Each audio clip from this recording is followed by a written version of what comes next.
Hello.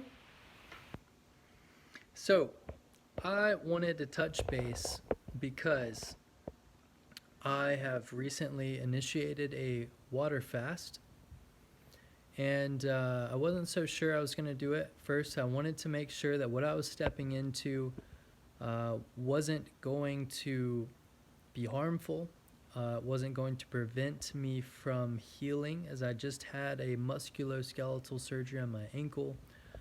Um, Now it's probably about 7 or 8 days ago.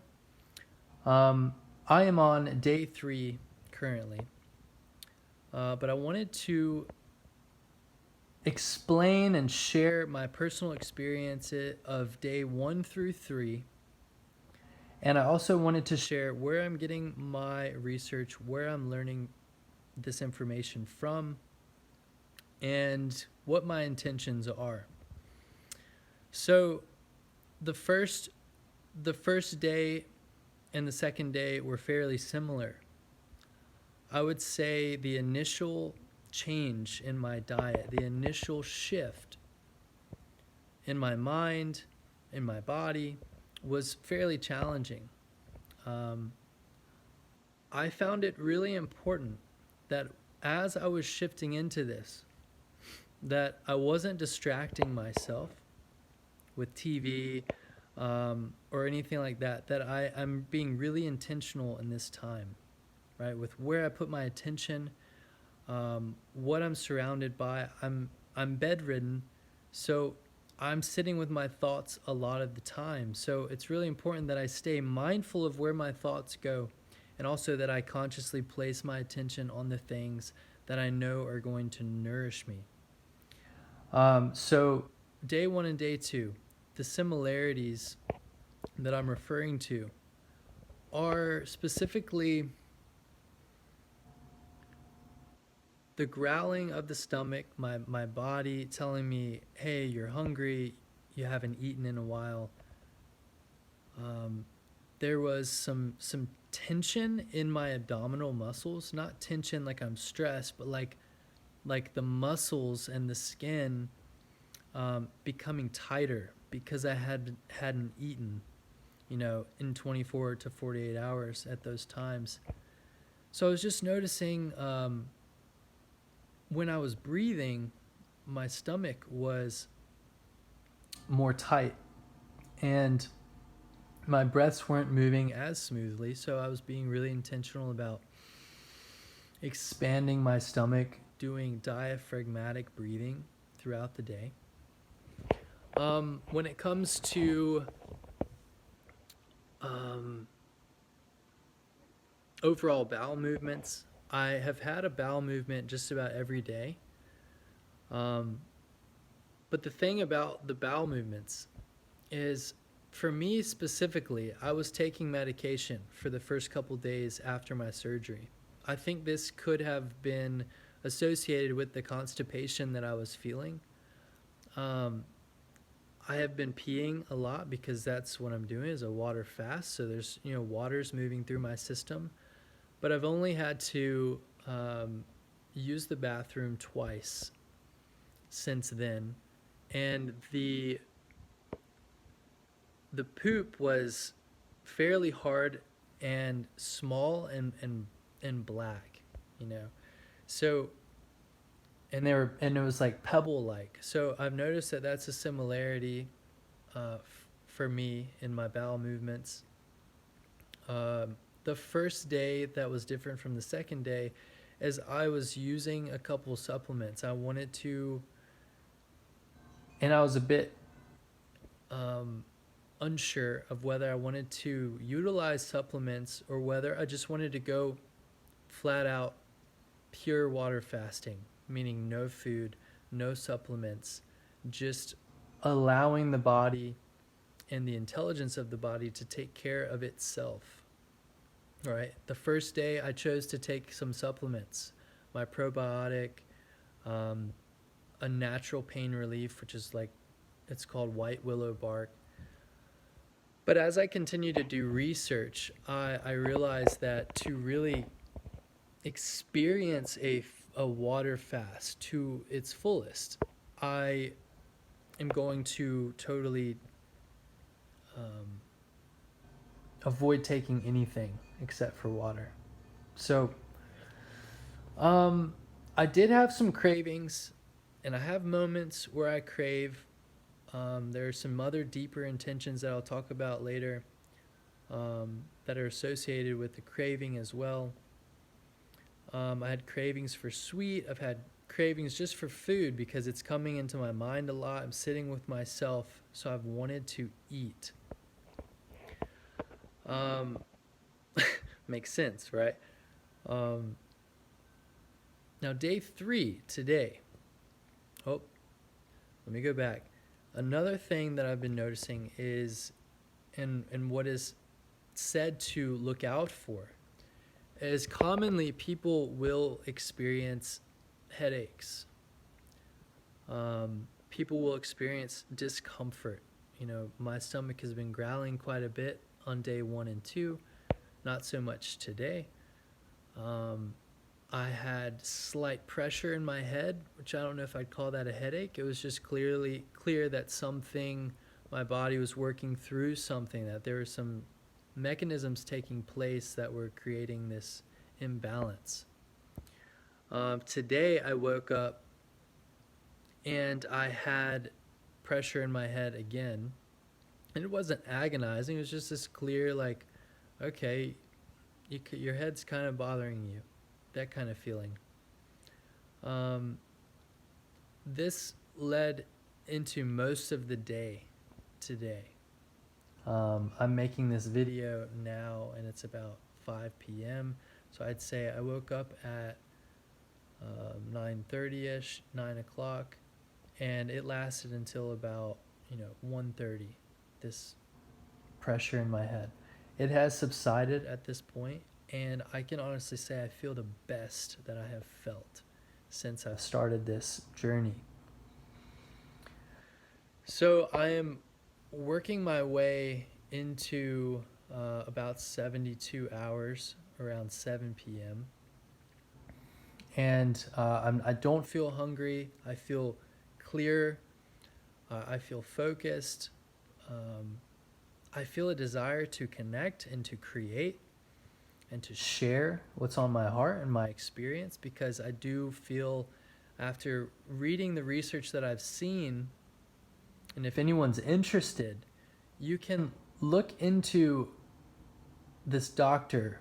His name is Dr. Herbert Shelton, and you can look at his books on fasting for free. You can find the PDF files and look at those for free. So what I have learned thus far about what I've been experiencing in these initial days, and what it is reported that you will experience, is your body is making that significant shift, right? It's like, hey, what the heck is going on? Okay, we're not getting food, so some internal mechanisms are going to need to shift. And so this discomfort and the fogginess, the pressure in my head, the body aches, stuff like that, that is natural. And apparently what that can be associated with is this shift that we're making has to do with the state that our body is in as we step into a fast, this deep cleansing and deep regenerative healing mechanism that many animals do, especially when they get sick or when they are injured in any way. Many animals will not eat food. It's just a natural, instinctual thing that animals do. Now, when it comes to this state, our bodies are fairly acidic, right? Because of our diet, because of the stress, because of the toxins in our environment, largely the diet, for sure. The specific types of food, whether that's processed, whether you're eating, whether you're using any any drugs such as nicotine and coffee and tea and other drugs and medications, all of this stuff is impacting our physiology. Now, when you fast, your body goes into what is called autophagy, but also autolysis. So autophagy is a cellular pruning. Your body's intelligence is seeking out those cells that are not essential, that are, I want to say, already have some kind of um, disability of some sort. Like the cell in and of itself is not a healthy cell. So the body targets these cells first and many other aspects of our tissue. Now that's autophagy. It's called cellular pruning. Your body is essentially picking out the toxin-laden cells and tissues and utilizing that as energy first. Now, in this cleansing process, the body is also going through autolysis, in which it's similar to autophagy, if I'm understanding these correctly.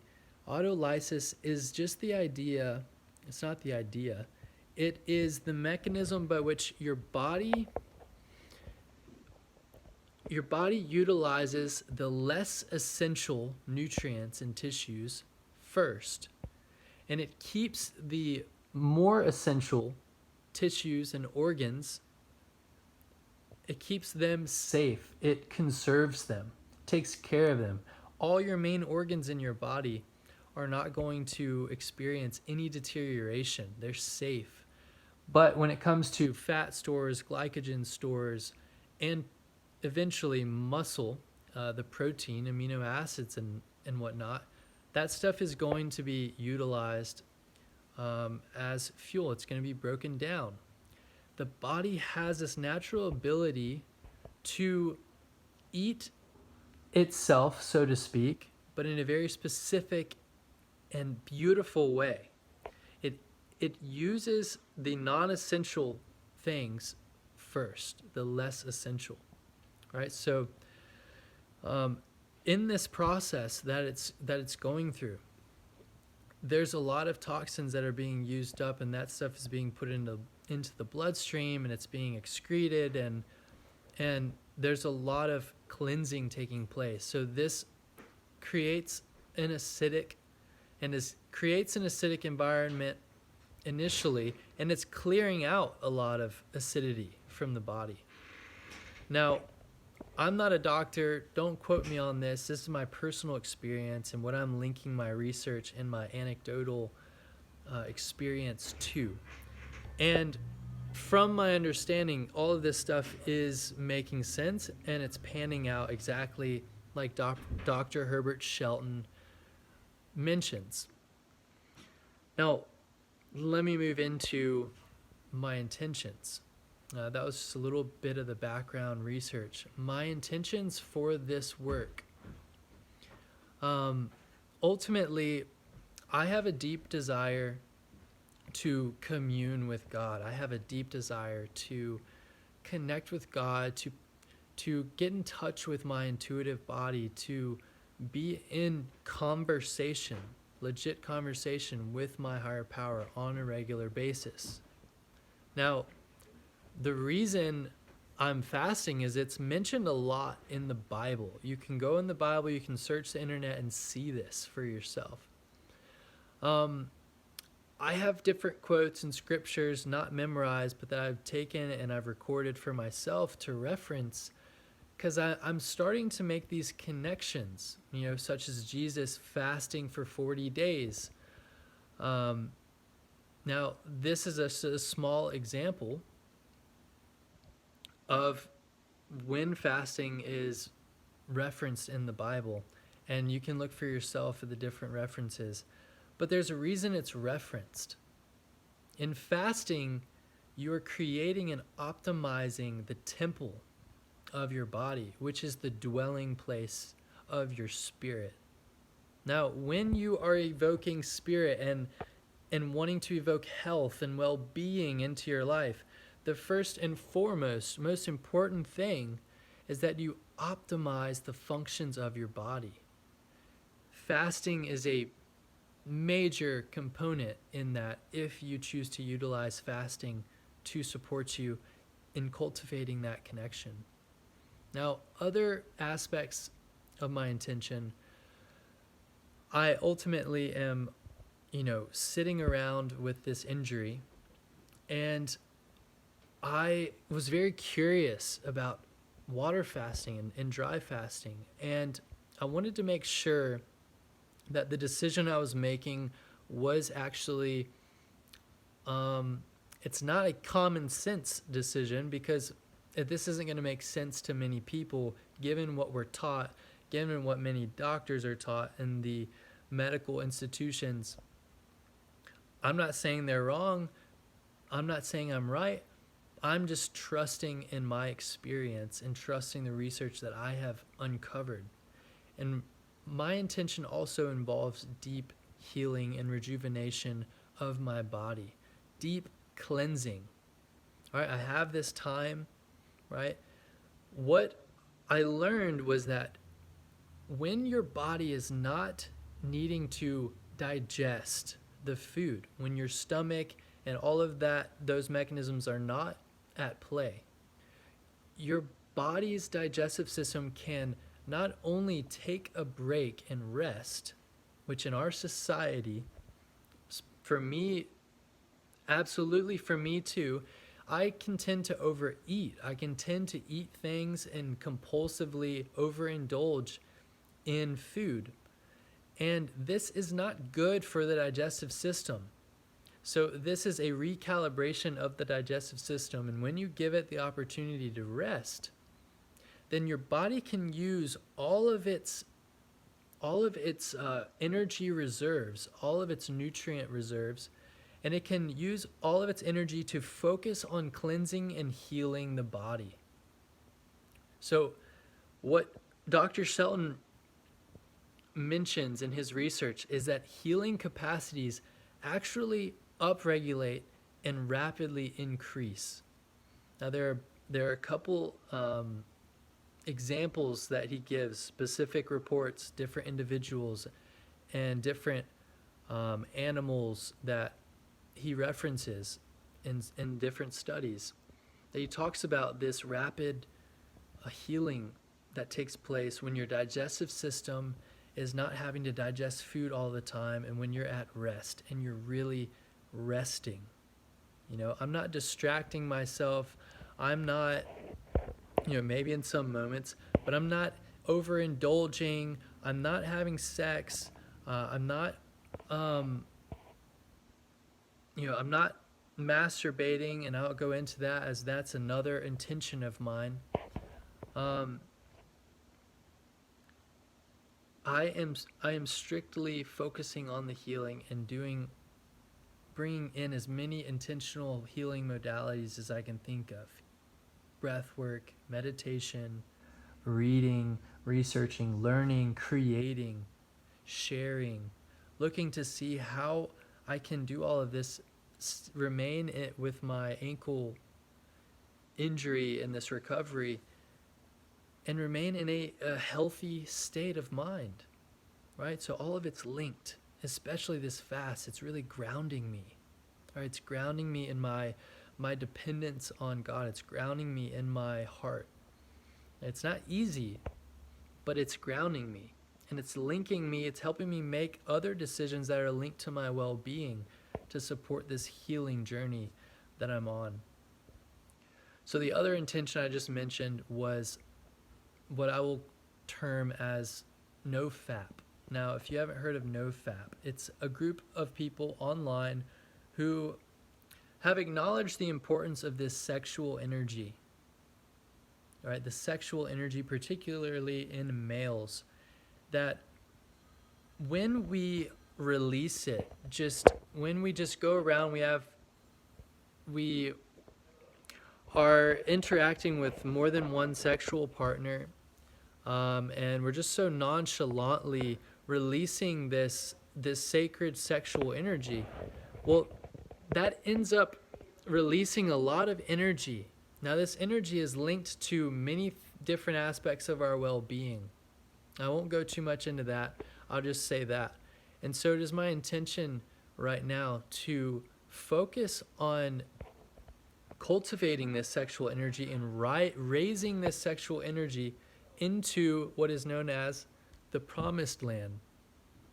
Now, this is an esoteric reference that I've learned through my research, in which the promised land is the place where the pineal gland and the pituitary rest in the brain. Now, this is the place where this is the land in which milk and honey are flowing, right? This is scripture from the Bible. Now, it's believed that this milk and this honey is in reference to two hormones, serotonin and DMT, or melatonin, which is very closely linked to the same structure as DMT.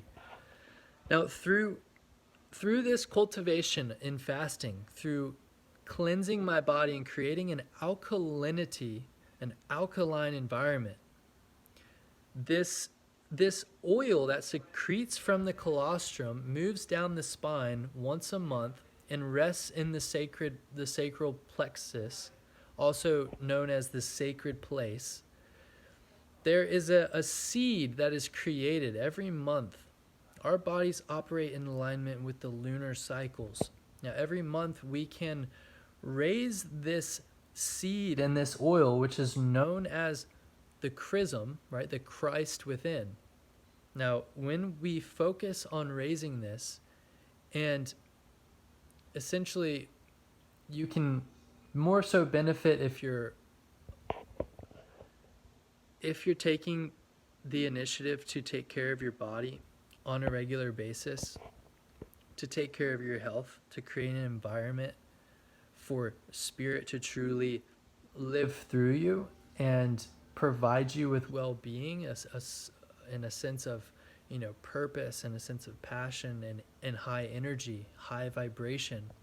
If you do this more often, then you're more apt to be able to raise this energy, because this seed, this energy that you're raising, is very volatile. And I don't know if I'm using the right word there, but what I'm saying is this seed it can be destroyed very easily if the environment in which the body is not healthy, is not alkaline.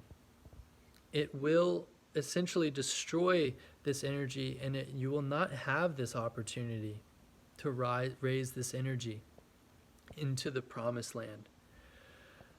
Now, I'm saying all of this, and I do hope to do more videos on this when I learn more about it, because I know I've been all over the place.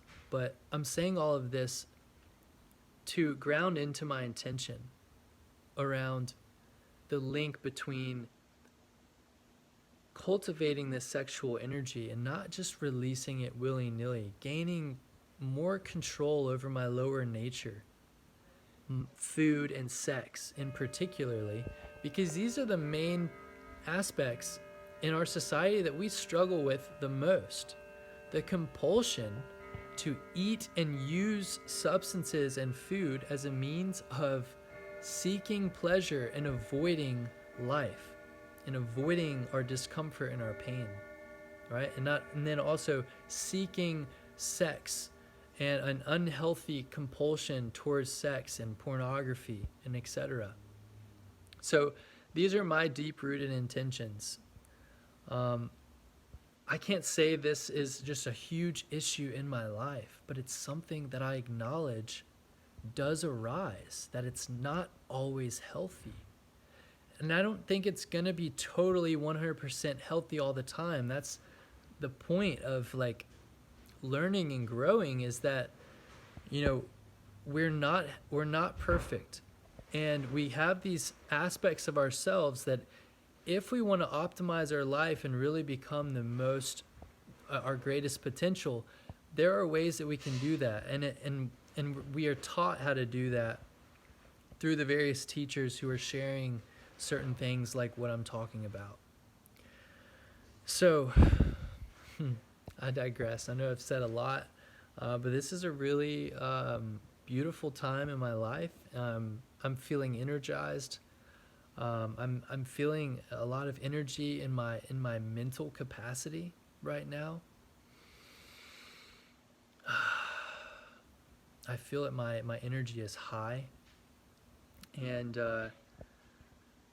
so to finish up on my intentions, obviously this all has to do with optimizing my life and my energy, raising my vibration, raising my frequency, raising ultimately optimizing this body, which is an antenna to the divine, optimizing it and setting my intentions around wanting to receive this divine interaction, this divine guidance in my life. I don't care if anyone believes anything about what I'm saying. Like, it's not about me trying to tell somebody what to think or believe. This is about me sharing my experience. And ultimately, it's up to you if you want to step into a journey in which you're truly devoted to righteous living, experiencing peace and fulfillment in your heart, and living a life with a sense of true purpose, where you wake up and you feel alive and you're excited about your existence. You're not going to a job that you hate to do stuff on a weekend that you're essentially just avoiding the